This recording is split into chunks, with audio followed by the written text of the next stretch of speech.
Welcome to Worldview Matters, discussing controversial issues, discerning current events, defending biblical Christianity. No topic off limits. And now, here's your host, David Fiorazzo. Brothers and sisters, family in Christ, thank you so much for tuning in to another episode. We're praising God that we're just keeping this ball rolling here. It's like a machine now. I've got such a wonderful staff working behind the scenes on Worldview Matters. And you guys, God bless you for sharing the podcast, because I think it was, what did we say recently? 80,000 downloads a month? Or was that a week? A week! 80,000 downloads a week. And that's audio. Anyway, praise God for you guys and just him using this to hopefully inform, challenge, equip the body of Christ, because we know that's lacking around the country in way too many churches. But anyway, going to talk about some things that I am really disappointed we have to keep hearing about, the injustices, and then we'll talk about technology and AI. But let's bring in our guest today, and you know where we're going. It's John Haller from Fellowship Bible Chapel in Ohio. You can look up him on YouTube and check his prophecy updates, Fellowship Bible Chapel on YouTube. And brother, thanks for your time today and appreciate all your research. Good to see you. Good to be with you. Before we got on, John, I was marveling at the fact that you got these 4 other guests who have been on our podcast and yourself in one place, and you just talked about tech and other issues, the Prophecy Roundtable on technocracy, transhumanism. Scott Townsend, Britt Gillette, Patrick Wood, Pete Garcia, and yourself. My goodness. And you did it just in around 2 hours. Well, about 2 hours and 20 minutes. And we've actually been doing it with that group. Sometimes David Bowen joins if somebody's unavailable, or Tom Hughes. Yeah. So we have five to six people just sit around chatting about these issues and how they touch on Bible prophecy for 2.5 hours. It's an interesting format, and we've been doing it for over 2 years now. Yeah. Explain, before we got on the podcast, you explained the green room idea that you came up with, because you speak at a lot of conferences, and how you decided to start doing this. I think that's actually very interesting, and I think it's very helpful to the body of Christ. Please explain that. Yeah, so you go to a conference and everybody has their canned talks, and if you do conferences with the same guys as I do, maybe a couple times, 3 times a year, sometimes you've heard their talks, they've heard my talks, but the interesting talks, I think, are the ones that go on in the green room, where the speakers go between speaking and hanging out with people at their book tables if they have one. And it's a very interesting conversation. And so my goal in the roundtables that I've done, and I think other people, and I don't know if I'm the first one, but other people I see are doing a lot of roundtables now too, where they get 2, 3, 4, 5 people together to talk, because it's sort of, we have an outline, but it's really unscripted. And I think you get some insights that you might not get from somebody's talk that they give. So it was sort of, my goal was to take that green room experience and put it out there on YouTube or whatever for everybody to watch. Okay, I think that's a great idea, and I think it's very helpful. By the way, I think one of our first roundtables on technology, and I have a program called StreamYard that I use, and you can stream to multiple platforms. So it's on all my social media, and Britt Gillette streams it, and Patrick Wood and I think Scott stream it to their YouTube channels. But I think the first one we did got about 500,000 views total. Oh my goodness. Wow. Well, that's a lot of people are getting the information then they're not getting elsewhere. So that's a good thing. So let's jump into this, John. We weren't going to start with this, but because of what happened during COVID and how I believe a lot of Americans are just irate with Anthony Fauci, Dr. Fauci, his narcissism, his fame, how much money he made off of, I don't know, a lot of people died. So can we start with that and how frustrating it is for him to just plead the fifth and not have to answer any questions? Thanks to Rand Paul. Thank you, Josh Hawley, and those who drilled him and just gave some of the information that a lot of people had forgotten about. where do you want to start with this? Because you have background as a lawyer, and you've seen this. But for Americans that want justice, I don't think we're going to get it. Go ahead and share your thoughts. So, yeah, I'm a lawyer, and I fully support things like the Fifth Amendment to the United States Constitution, which gives everybody, even if people don't like him, the right to not just incriminate yourself, the right to remain silent. And Fauci, so it's kind of it's a fairly complicated legal issue. Fauci was given a pardon, pretty broad pardon by Joe Biden or Joe Biden's auto pen. We're not sure about that. I don't know, by the way, I don't know if anybody challenged that in court, whether the court would come in and say that the pardon was invalid. But he got a pardon. And under the Fifth Amendment to the Constitution, the right you have to remain silent is if you have a reasonable fear of a prosecution. So the situation here is that Fauci cannot be prosecuted for any federal crimes because he has a pardon, and it's pretty broad. I looked up the terms of it. So the question is, then why does he get to invoke the Fifth Amendment right to remain silent and not answer questions? So he shows up at the hearing, chaired by Senator Rand Paul from Kentucky the other day, and he has like 6 lawyers in tow. And one of them actually sits at the table with him where he's not supposed to be. And he takes the Fifth Amendment on every single question, I think 111 times or something.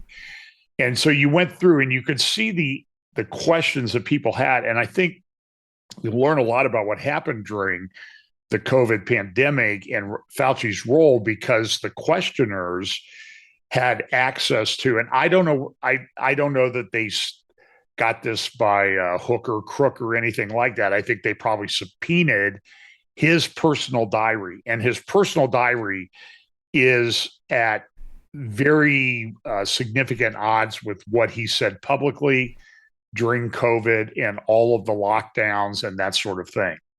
So he actually so what he was telling us was different than what he did in private. And RFK Jr., by the way, the Secretary of Health and Human Services, I think that's what he is, came out yesterday and said that actually after Fauci got his vaccine, he actually had a myocardial, and he had a heart attack, a myocardial infarction a month or so later, which was one of the side effects. So here's a guy who had the actual side effect, who was denying that any of these side effects were valid that people were having.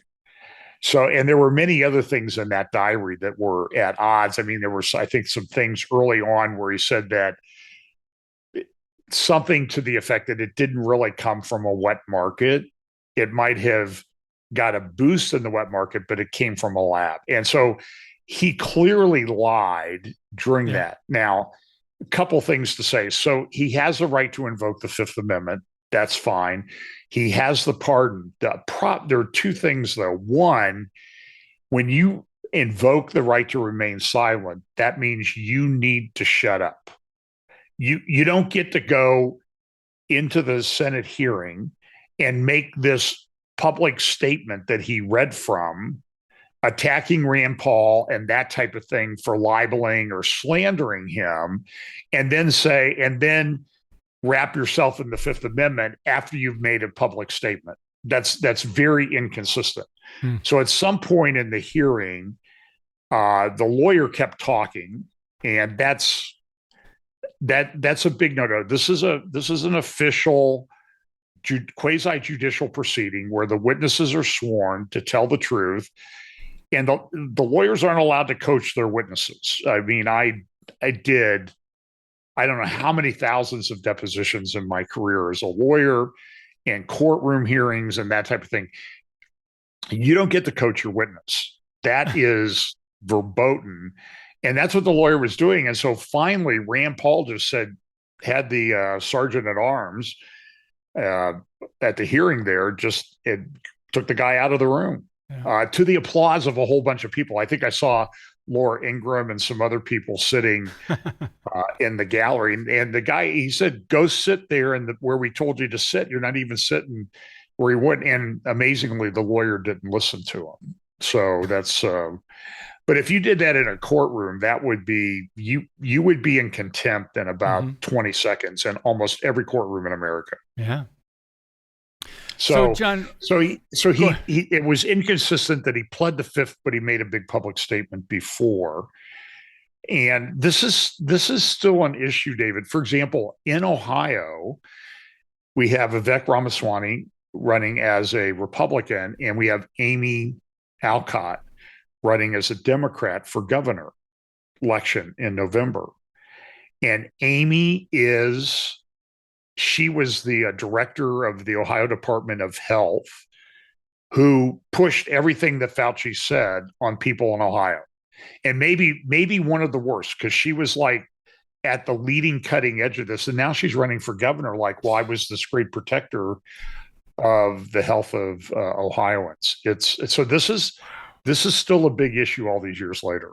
Yeah, it is. And a lot of us have been affected by it. A lot of us, or our loved ones, were affected by it. And it really is astounding to me. And we'll see what happens. What do you see coming down the road, John? What's going to happen, if anything, to Dr. Fauci? Well, by the way, so if you have immunity because of the pardon, you should be answering questions. However, he could make an argument that, well, I could be prosecuted by a very publicly conscious of the problems with how the COVID pandemic was handled and my role in that. I could be prosecuted in, say, Florida or Ohio or some other state. So because he's subject to being prosecuted under state law, Biden's pardon can only pardon him for federal violations.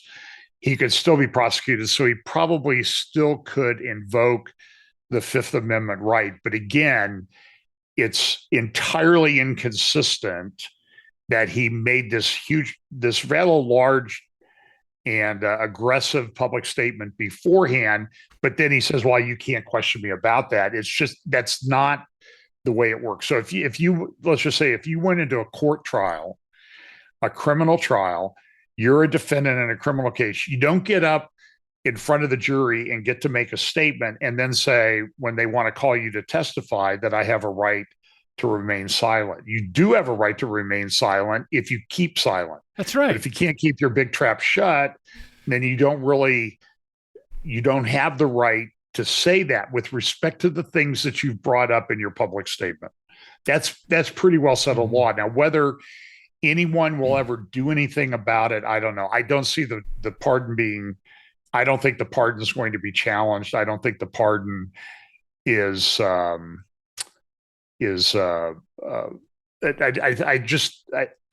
I think the pardon is going to stand. And the other question people ask, because I know my wife asks this, well, he was never charged with a crime. How can he be pardoned? But the pardon is sort of a prophylactic thing to protect you from being prosecuted, as well as if you have been prosecuted. So there doesn't have to be a prosecution before the pardon would be effective. Well, most of us believe, in my opinion and opinion of a lot of people, that there's a lot of blood on his hands, and he's a criminal, but he sure did get rich off of COVID. But let's move on, John. Well, by the way, he had 6 lawyers there yesterday. You don't do that unless you got some coin in the background. Yeah. Yeah. And the other thing too is any prosecution would take years, and he is 85 years old already. Geez. All right, friends.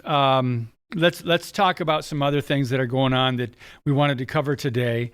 AI and warfare, drones. One thing you sent me, John, drones are coming and we're not ready.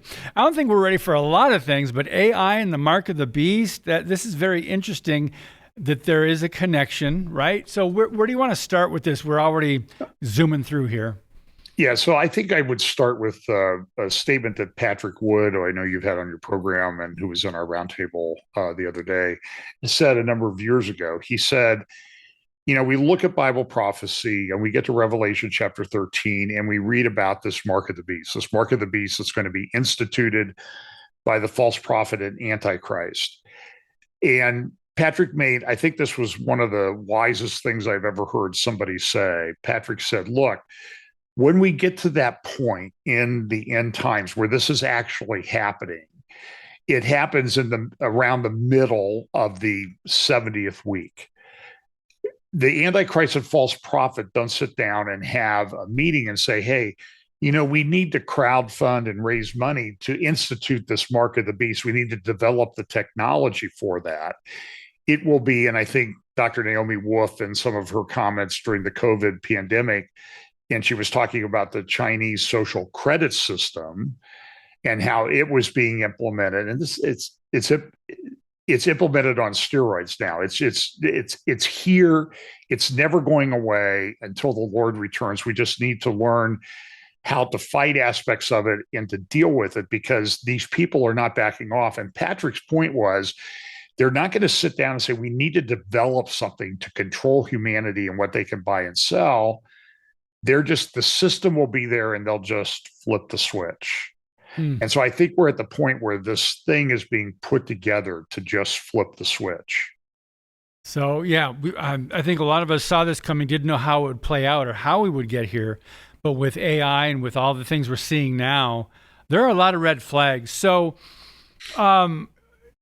talk about Sam Altman and what he's been saying recently, because I think there's some pretty provocative statements. Yeah, well, the interesting thing is when you look at and listen, whether we like Trump or not, we got to admit Trump is knee deep in this thing with the development of technology. He sees it as a way to economic prosperity. And it may very well be, but if you remember the scene at his inauguration, all of the tech bros, Zuckerberg, Musk, Jeff Bezos, the guy from Google, I mean, it was like $1 trillion of net worth sitting there in the front row at his inauguration. And starting with the day of his inauguration and continuing until just, recently, some things he put in place, executive orders on quantum computing. He's been very much behind this. Now, and he's also developed something called Pax Silica. And we know that there's this thing called Silicon Valley. They use silicon, and now that we have a Pax Silica program that he's put in place, he has a guy at the State Department who heads it up. I can't remember his name right off the top of my head, but he's married to a guy, and his wedding was performed by Sam Altman. Sam Altman and Elon Musk started a company called OpenAI, and it was supposed to be kind of open source and everything, but Elon left because Sam was turning it into a for-profit enterprise, which Elon said that's not why we were organized. So Sam took it that way, and Sam is very much into this. We're going to build this great system. Ray Kurzweil, you might remember the famous Time cover from back about 2011 that said 2045, the year man becomes immortal. And that's sort of the underlying religious Tower of Babel type thing that is behind a lot of this development of artificial intelligence. Ray Kurzweil, who was the focus of that Time article 15 years ago, he believed he would eventually become immortal. And so there's this thing that I think Kurzweil had been brought it up first, was the thing called the singularity, where technology just sort of takes over everything. And you can't stop it. You can't fight it. And it's for the greatness of humanity. And in an interview last week, as we're recording this, Sam Altman said, we have achieved the singularity. Now, we can argue whether that's hype because he's trying to prop up his company and all the money and everything. But he also said later in that interview that we have now developed technology to the point that it's like a genie. it will give you everything that you wish for. So there is this, as I said, this Tower of Babel type thing behind it. And these are their own words that they're talking about. Mm-hmm. So, and the money involved is incredible. So we talked about this in our roundtable about the data centers that are being built. We have massive data centers in all over Columbus, Ohio area. I'm sure, I don't know if they're up there where you are, but these things are huge. And the United States has about 5,700 data center complexes. 5,700. That's enough for 10 or more for no. Well, it's a lot. I mean, for every 50 states, it's like 100, and they're massive. So in the Wall Street Journal last week, to give you an example, yep. They're talking about a data center between Columbus and Portsmouth, Ohio, in a town called Piketon. Piketon was the home of one of the largest, if not the largest, nuclear enrichment facilities to enrich uranium to be used in nuclear weapons. A huge, huge facility. They just came out, NVIDIA and other companies have said, NVIDIA said they would back it with OpenAI. And they're talking about building a data center that will cost $500 billion. Jeez. Now, you have to look at that. I saw a thing with like all these buildings being sold in Chicago, because the real estate values have dropped. But if you took these 22 buildings together, you wouldn't come up with $100 million, let alone $500 billion to build these buildings. And so the United States has more than every other country, I think all the other countries in the world combined, probably because we have these different AI companies competing. And you wonder, I think Patrick last night said in our roundtable was, data has no mass. You can put all the data in the world in a sugar cube and carry it around in your pocket. Why did they need these massive buildings? To give you an example, the Meta data center in New Albany, Ohio, it's actually across the street from a golf course. There used to be a golf course there that I used to play. It's 6 giant buildings. They're about 6 stories high. I don't know how wide they are, but they're as long as the Empire State Building is tall. 6 buildings like that in a field in New Albany, Ohio. Google, and I don't know how many billions they spent. Amazon and Google have each spent about $20 billion on construction costs, and they're just like giant hallways with racks of computer servers. Jeez. And it's a little bit daunting. And so they're taking all of this data, and now we have these things called flock cameras that are recording everything. And everything is like this. I was in Scotland a few years ago, and I was struck at the number of cameras were there, and there's speed control cameras way up in the highlands of Scotland everywhere you go. I went to a store. I went up to pay with a credit card, and it took my picture. Okay. And somebody had to come over and verify it was me and the credit card. Went out to the car, remembered, oh wait, I stopped to get, how you are when you get older. I forgot to get the water bottles that I stopped to get. I went back in. As I walked up to the terminal, so it's been like 10 minutes since I was there. I walked up to the terminal, and before I did anything, my picture appeared on the screen at the terminal. Mm-hmm. And so all of this stuff is digitized, facial recognition and that type of thing. And part of it is this giant control system. So we talk about digital currency, control grid, all of these things. And you wonder, like, where are our rights in this? So we talked about Fauci and his Fifth Amendment rights. Yeah. Where are our rights? There's really? a very famous, video clip that I've used a lot. A lady named Pippa Malmgren, she and her family, she grew up in the finance business, and she was at what was then called the World Government Summit in Dubai in the United Arab Emirates 4 years ago, 2022. And she said, everything is moving to the blockchain. Everything is going to be digitized. Everything is going to be what they call tokenized. So every asset will be tokenized. Your property, your car, your everything you own is eventually going to be tokenized. Even public lands are being tokenized so that they're part of the blockchain. Now they say, well, it's for security. But Pippa Malmgren said, look, this is the way the world is going. This is the where finance is going. We're going to have a digital currency, but we also need a digital bill of rights. And so the question would be, like Sam Altman was asked about last week, what about the regulation? Mm-hmm. Alex Karp from Palantir was on Fox Business on July 28th, and he was asked questions about how do we regulate this? And he said, and this guy is in Palantir, defense, data gathering, and all of this sort of thing. And he said, we need regulation.